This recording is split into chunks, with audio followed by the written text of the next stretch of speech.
Hi, Tony here again from Bathroom Spare Parts. Today we're looking at the Geberit Kappa flush valve. It does come with a full set of installation instructions, but we'll just run through. This is to convert it to an air system from a standard button system. We're going to go to an air system. Right, the first thing we've got to do is take this apart. So the first thing to unclip is this section. Take the cradle off. You don't need that. This part, this top, unclips. That's that part. Put that side. This then drops out and leaves it like that. When you end up with that. So here's the air kit. As you can see, a couple of hoses. There's a couple of other parts in there, but they're not for this system, so don't worry about those rings.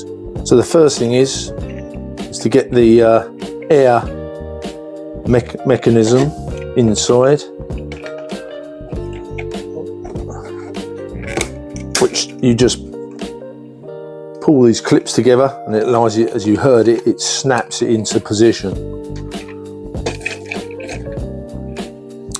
After that, it's the tubing in, and as you can see there, we've got some lugs, 1, 2 there, which is for this part. We try and always end up that when you turn this part on, that these prongs are facing this blue part, like that. So that's the air system ready.